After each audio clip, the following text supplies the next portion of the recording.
So in this video, we're going to show you the method for moving the power from a regulated 5-volt switch power output to a unregulated 12-volt switch power output.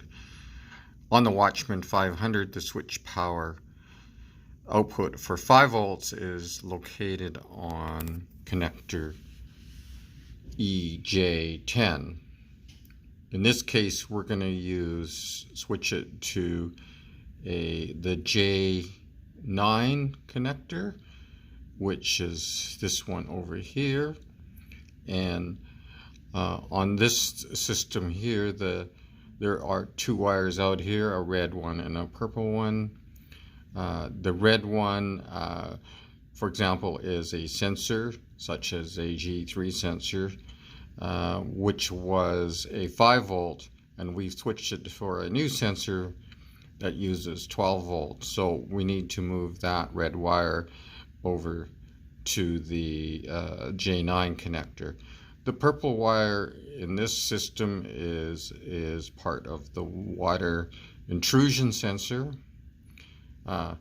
Analog out. So we'll just what we'll do to simplify this is that we'll cut the purple wire and then move the red wire over, and then we'll just strip the end of the purple wire and reinsert it into the EJ10, and that will complete our task for this one.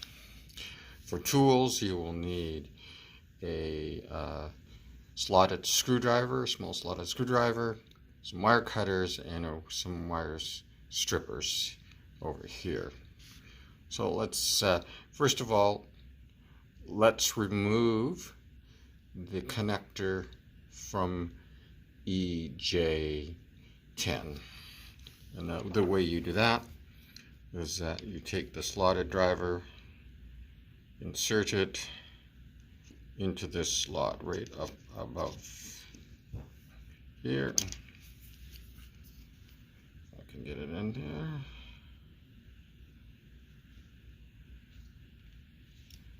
And you just wedge it out like this, and the connector will come right out. There we go. So that's our connector out.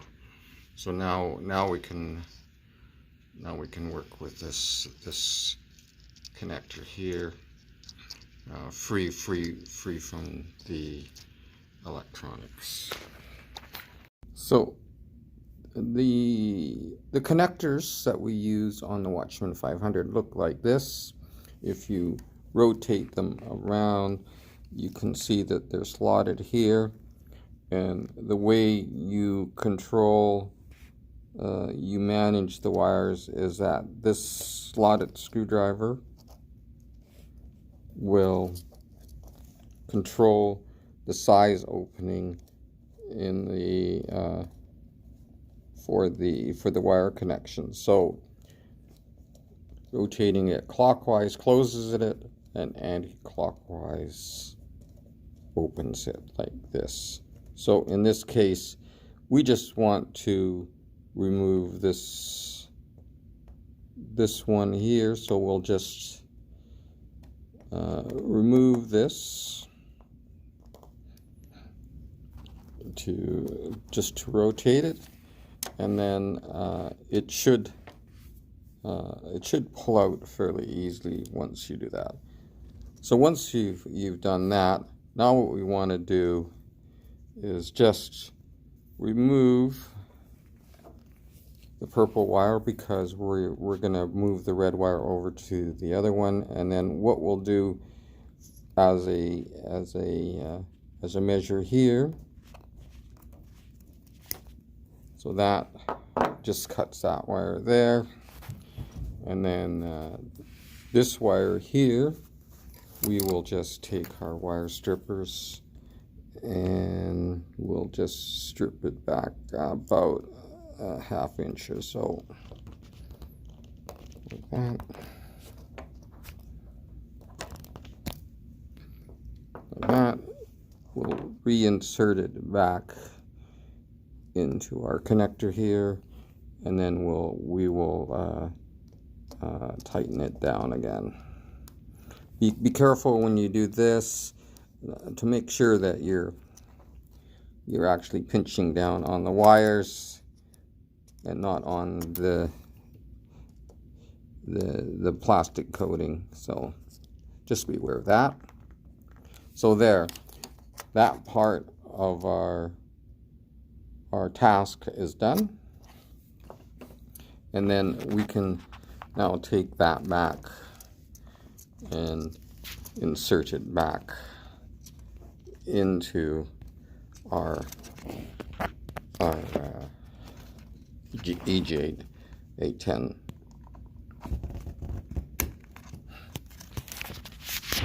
So once that's done, now we need to take this and insert it in here.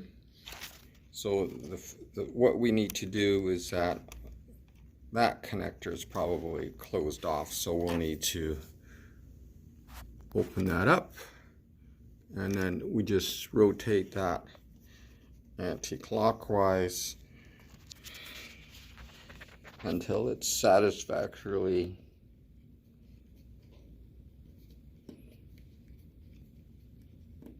open, and then we will put our moved wire that we're moving in that slot.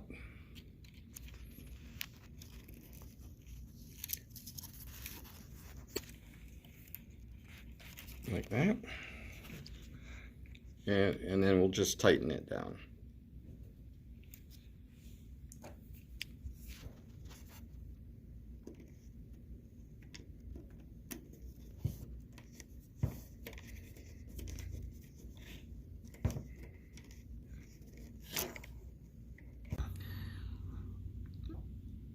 Okay, so now a safer method of doing this is actually, like we did with the other one, is just to remove the other connector, and it's free from the system.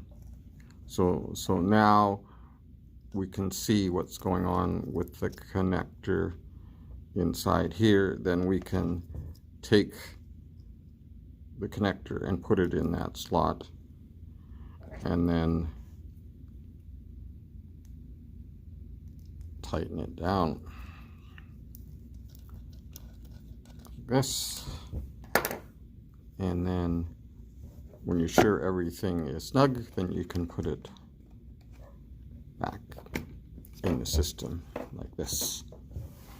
And now you're ready to deal with the other things you need to do. One of the things you will need to do is to do some hardware mapping using the Axis DMS to remap the power for the sensor, in this case the G3 sensor, from EJ10 to J9. So that's the changes that will need to be made in the hardware mapping.